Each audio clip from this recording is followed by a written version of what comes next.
Today, in part 6 of our series, Stories to Live By, we examine the parable of the shrewd manager as presented in Luke 16. Just what does shrewd mean in this context? What are the 3 principles of stewardship? And what are the dangers of money? Here's Pastor Seth. The parable that we're going to look at today, a very odd parable, one of the oddest that we think about.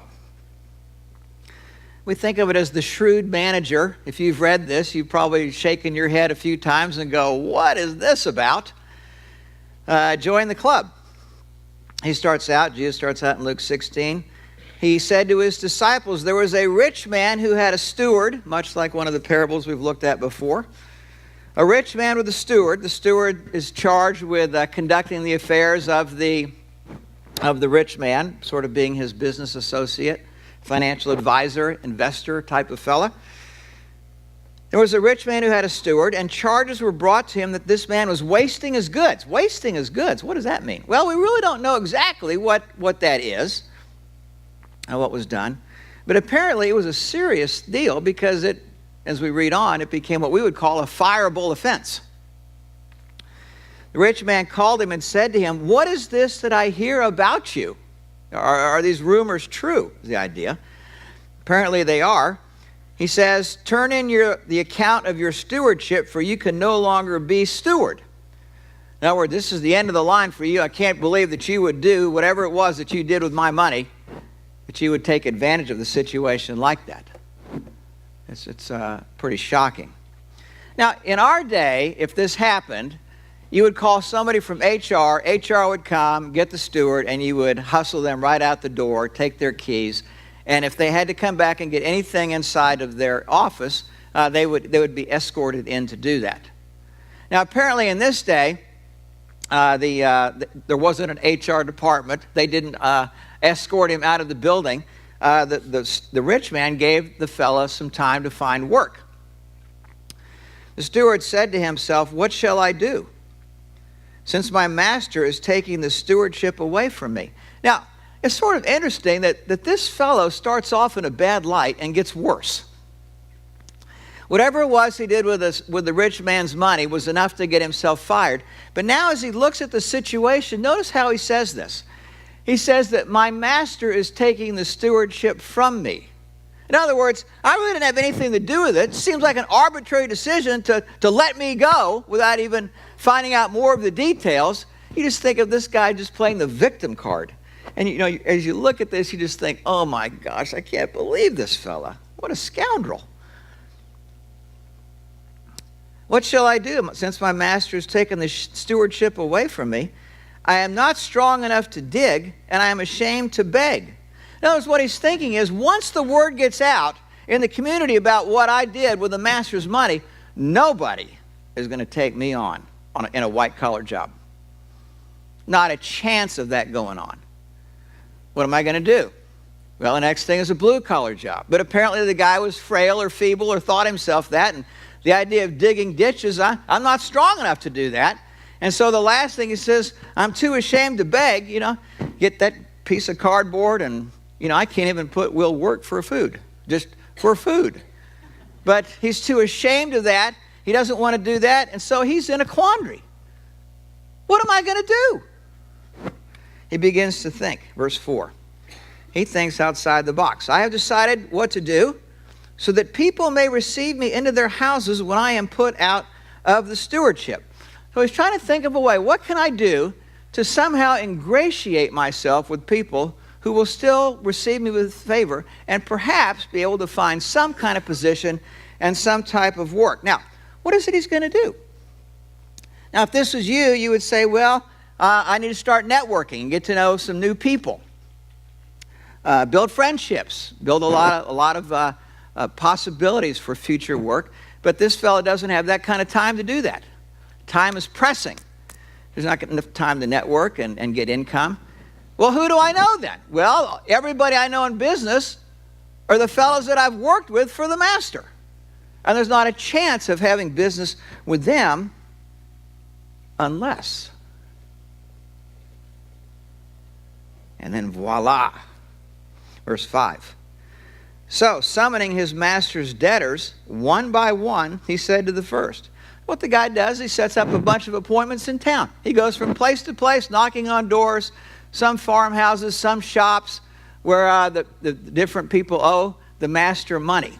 He goes to the first one. He says, how much do you owe my master? The fellow says, I owe 100 measures of oil. In that culture, that was a lot of debt. You wonder, how am I going to pay back 100 measures of olive oil? That's a lot of oil. The steward said to him, take your bill, and here's the bill where you owe 100. Sit down quickly and write 50. In other words, here's the deal. I'll tell you what I'll do. You owe 100. Here's the bill. It says you owe 100. But if you can pay 50 right now, we'll call that good. Debt paid. Now, you imagine the guy could hardly believe his ears. Oh my gosh.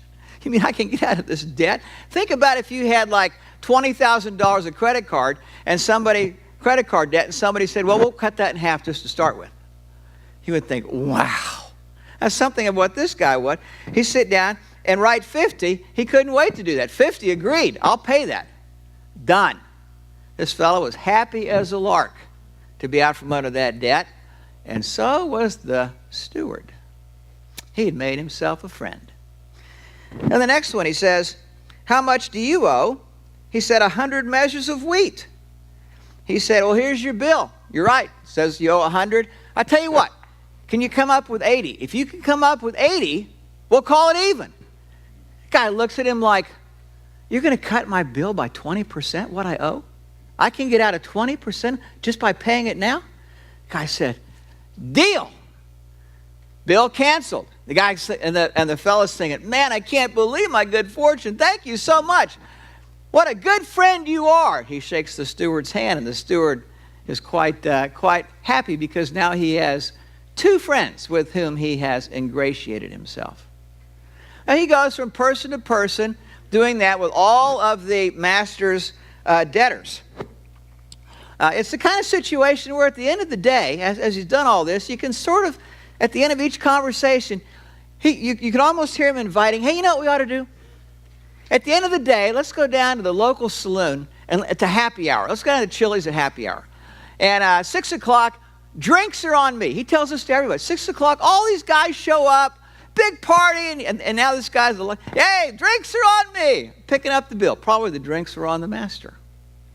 Now, you look at this guy and you think, what a scuzzball. He starts out dishonest. We don't know if it was a criminal offense or civil offense. Might have been both. He blames his loss of the job on his master, and then he goes out and he still undercuts his master on financially. You think, man, what a no good lowlife this guy is. Now he's made friends. Got all of his allies all lined up. Now, here comes the twist in the parable. Verse 8.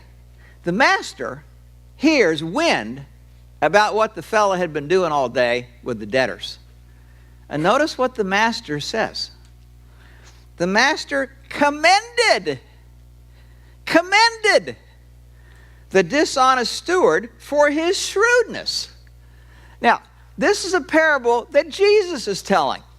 Ostensibly, Jesus sort of plays the role of master here. There's something that's being commended here by the master, by the rich man, and by Jesus as he's talking to his disciples. And you think, what in the world is he saying? What does this parable mean? Now, as you think about this particular parable, it's important to look at what is being said and what is not being said. Okay. So what is he not saying? He's not saying the master commended the steward because of his great business ethics. Didn't say that. He's not saying the master commended the steward because he's a guy of high integrity. Not saying that. He's not saying, that steward, I'm commending him because he's a trustworthy and faithful fellow. Not saying that either. In fact, Jesus is sure to put in an important adjective, and it's the word dishonest. the master commended the dishonest steward. So right at the first, we can say what he's not saying, what he's not commending about this guy is the guy's ethics or morals or how he behaved himself in the business world. None of that. He is clearly under the category of dishonest. What the master commends him for, and what Jesus commends the disciples and you and me to do, is one small sliver of this man's story. And we see it at the end of the verse. He commended the dishonest steward for his shrewdness. Now, in one sense, that may clear this parable up for you. In another sense, it may further bring more puzzlement to you. Are we supposed to be shrewd? Are the disciples supposed to be shrewd? Is that a good thing? What is it he's saying here about being shrewd? Now, in our particular culture, the word shrewd has gotten dumbed down to something horrific, scandalous. Or we think about it in terms of attorneys who double bill for their services. Or sometimes we think of politicians and their shrewd political dealings and back behind walls. Or you think about when I was growing up, Chicago politics was renowned for shrewdness. It has this image of sort of unscrupulous and dishonest. But originally in the English language, the word shrewd meant discerning or astute. Shrewd means something of, it has the ability to ferret out in situations the things that are important and to let the things that are unimportant be put aside. Now, what is he saying here in this particular situation? What he's saying what he's commending in the steward is this one sliver. This fella saw his future and the peril he was in, and he took immediate action to take care of it. He saw his future that was in peril and what needed to happen, and he took immediate action to do something about it. Now, when I think about what the steward didn't do, he didn't do what maybe you and I would have done. He didn't procrastinate. He didn't lollygag around. He didn't go home and just think, oh, woe is me. What am I going to do? He just kind of sit around and just pout and mope, and I can't believe life has been so terrible to me. He doesn't do any of those things. He is what Jesus calls shrewd. He thinks about his future, and he's going to do something now in the present about it. That's what Jesus commends. That's what he's saying to the disciples through this parable. And then he says, speaking to the disciples, for the sons of this world, meaning unbelievers, are shrewder in dealing with their own generation than the sons of light. Sons of light meaning God's people. As Jesus observes, he says, sometimes God's people, we are really slow on this future present thing. We really don't think that much about the future, and we don't really act that much in the present with an eye towards the future. What Jesus says, it seems like the people of this world do that more than you do. Now, nobody's ever thought of me as a world traveler, but I have visited missionaries in China, and we went to see Dave and Sean in Africa and Kenya years ago. And I've met some missionaries in Mexico and a few other places. And in every place that I've been overseas, I observe American businesses are there.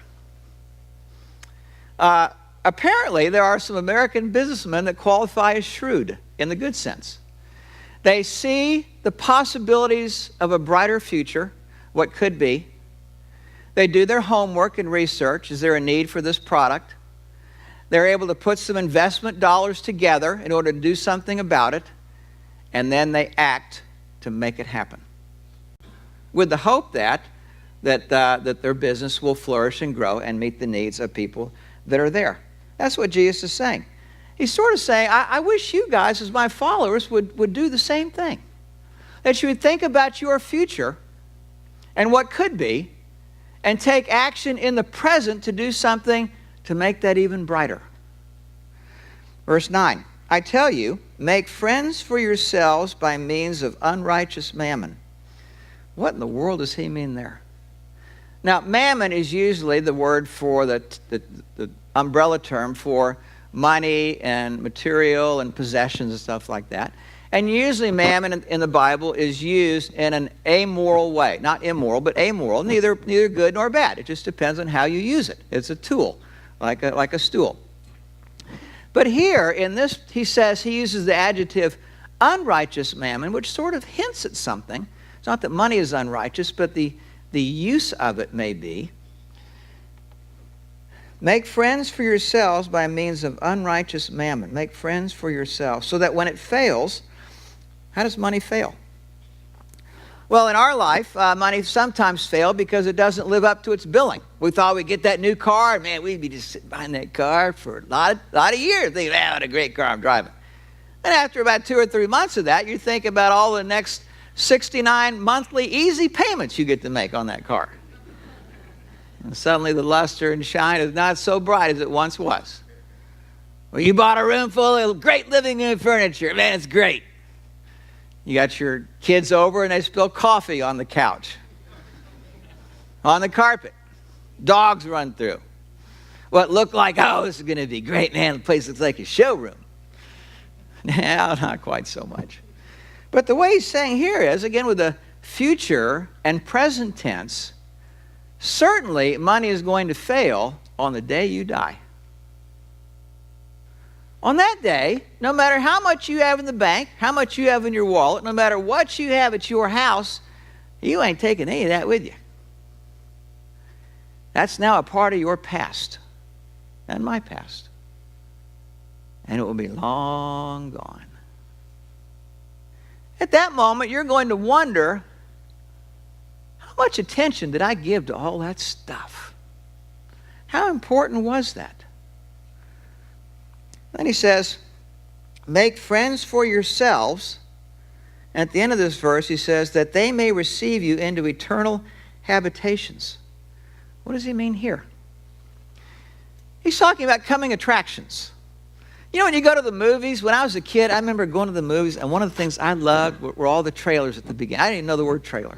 I'd love to sit there and watch 7 or 8 or 10 of these things for 2 minutes, and you see all these, man, I want to go see that movie.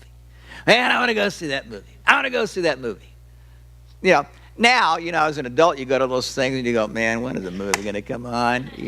So you're thinking, man, but of course, the people in the theater, they're not stupid. This is free advertising. How much would you have to pay at a Super Bowl to run a 2-minute trailer for some movie? They get all this for free. You're sitting there with no place to go except to eat more popcorn. Coming attractions. Because what they hope is that some of those trailers, you're going to go, hey, I'd like to see that. That looks like a movie worth going to. In other words, they appeal to something, a better future for you. And in the present, what you're going to do is register that in your mind, or if you have a phone, you might even put it in your phone. Reminder, sure to see that movie. Coming attraction, this is what Jesus does here. Make friends for yourself, and the phrase, so that in eternal habitations they may be received. Now, what is he saying? He's saying something like this to his people. I want you to imagine a day when you leave this earth. And if you're a believer, you are ushered right into heaven. You walk through the gates. Now, the picture I want you to have of heaven is not the picture our secular culture gives you. Harps and clouds and boredom. Oh my gosh.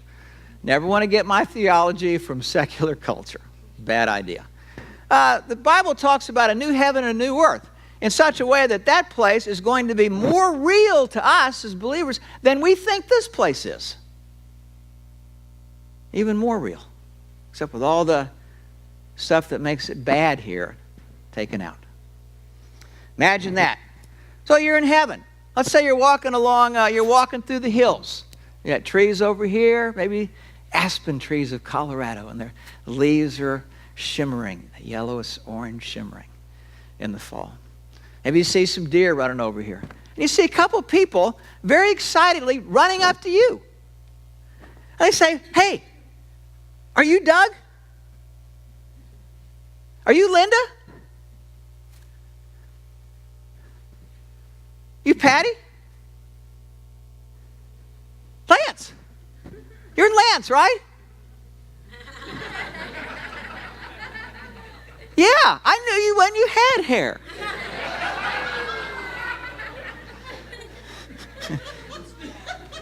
We may have to edit that part out. Well, you don't know me. You don't know me. But I got to tell you, when you were at Pacific Church and you gave in the offering, 10% of what you gave and what the whole church gave went to missions. All kinds of mission causes around the world. And some of that money went to our foreign mission board. And some of that money helped pay for some missionaries in China where I lived. And somebody met me as a friend, befriended me, and shared the gospel. And I thought, wow, this is something of what I've been searching for all my life. My life changed. And now here I am, and you just walk in. Thank you so much for what you did. Now, what you're going to see in somebody's eyes are tears. And gratitude. That says, what could I trade for what I have now? And what you're going to think about is that little bit of money that you gave a long time ago that you've even forgot about that had this kind of impact. Now, at that moment, when you think about that, there are going to be two people in tears. You mean, God, you could use me to make a difference in somebody's life through unrighteous mammon and being welcomed into eternal habitations, as Jesus says here? The principle is eternal joy for temporal giving. Something of far greater value and far more lasting value than almost anything I'm going to do with this money here.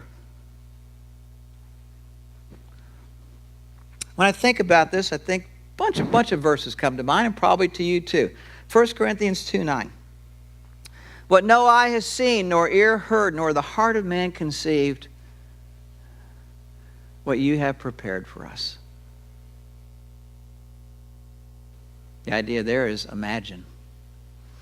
Go beyond what your imagination thinks about heaven. Or where Jesus says, if you give even a cup of cold water in my name, surely even that will be rewarded. You mean even something as small as that? Yes! Matthew 6:19-21, Jesus said, do not lay up for yourselves treasures on earth where moth and rust consume and where thieves break in and steal. That's a bad idea. Lay up treasures for yourself in heaven where neither moth nor rust consume and where thieves do not break in and steal. For where your treasure is, there your heart will be also. Same idea. Or Jesus talking to the disciples, and he says to them, I tell you the truth. Anybody who's had to say goodbye to brothers and sisters, mothers and fathers, houses and lands, will have 100 times more coming down the pike. Hard to get that kind of return on investment.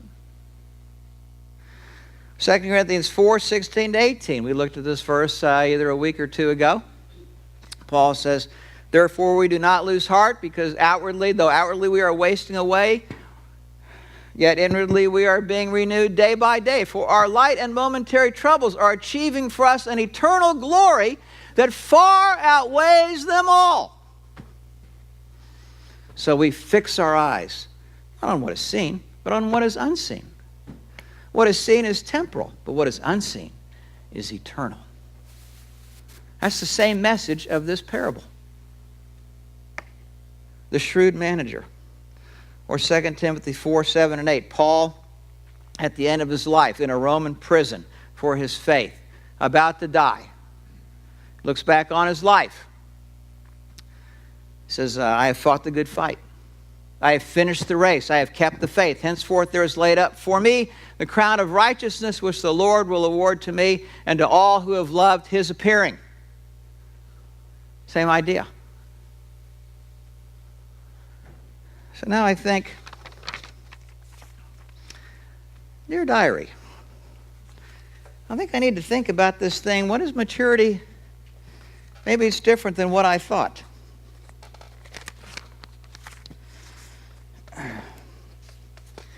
Maybe instead of a whole bunch of experiences of feeling close to you, maybe what you're doing in this world is creating a deeper thirst in me that goes in some different directions. A thirst that wants to rebuff temptation, not just has to rebuff temptation. Maybe a thirst to stay engaged with the things of God and with the people of God during those times that sometimes get so discouraging. Maybe a thirst to persevere through disappointment. And a thirst to endure even through times where it seems like, is it futile? And maybe a thirst to honor you no matter what it costs. Maybe that's what maturity looks like. When I think about 1 Corinthians 13, what we call the love chapter, I think about the ending of it. It says, faith, hope, and love abide these three. You know, God, as a young Christian, I put a lot of stock in faith, and I know you do. And I put a lot of stock in love, and I know you do. But I remember when I was a younger Christian, this idea of hope seemed like,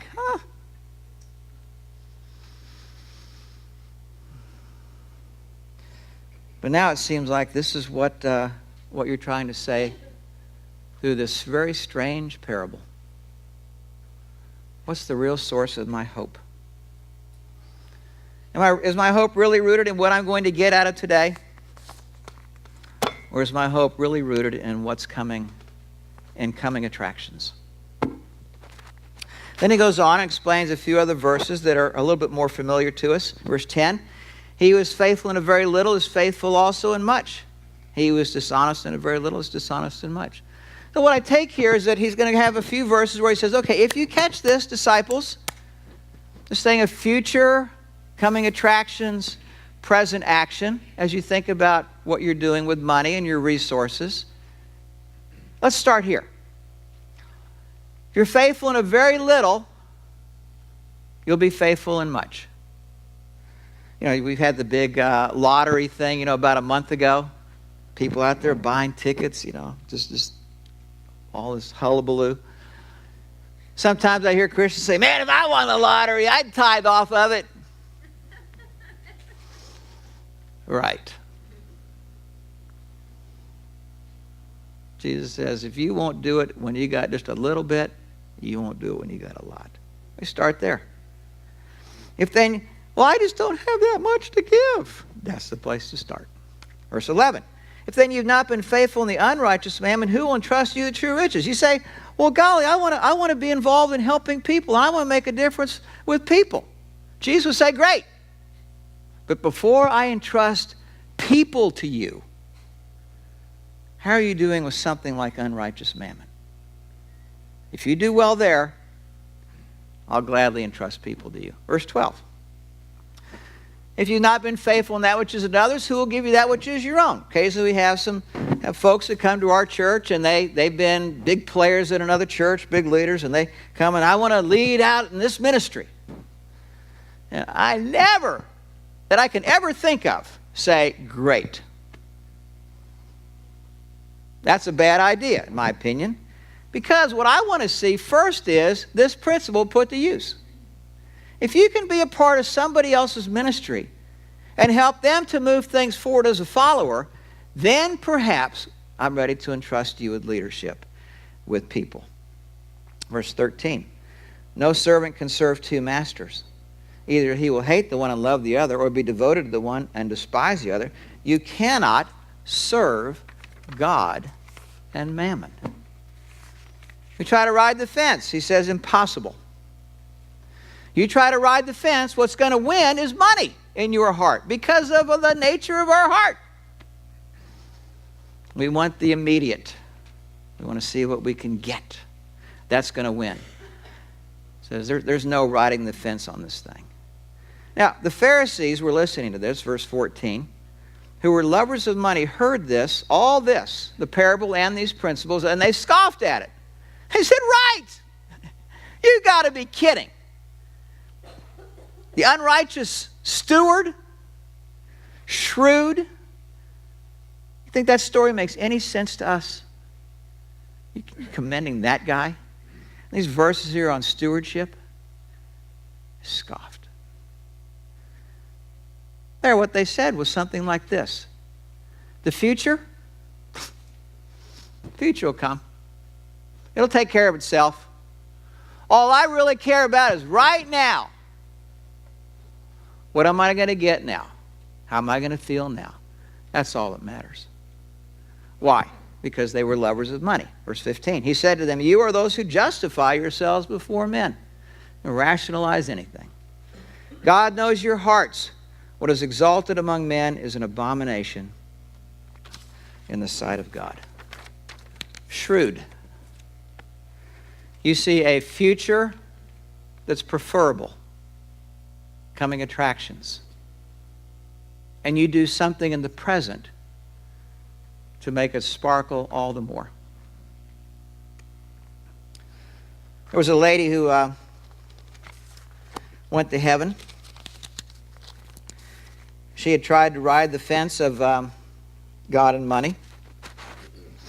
She gets to heaven. She's so excited to be there. St. Peter meets her at the gate. Well, man, we're checking on your file before we can place you in your mansion. Okay, I'm not in a hurry. Ready to go. Finally comes back and they put her in a golf cart. They take her through the posh sections of heaven. Big mansions and estates, and she's thinking, wonder which one is mine.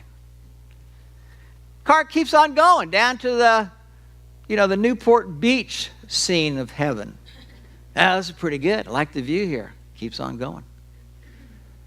Makes its way out into the slums, out into the shacks. You know, that corrugated tin and green plastic. No front, except a blanket. Thing comes to a stop. Peter says, well, here you go, ma'am. This is your place. Well, there must be some mistake. This can't be the mansion that I was looking forward to. And Peter says to her, ma'am, we did the best we could with the materials you sent forward. That lady was not shrewd. But you and I, we can be. If we will. Let's pray. Father, I pray that we would hear what you're saying to us in this little parable. That you would give us eyes to see, the eyes of faith, and particularly the eyes of hope. That we are a people who live not just for this world, or as Paul said, if our hope is just in this world, we are of all men to be most pitied. The Lord, coming attractions. Coming attractions. And we have a chance to put what's on the screen.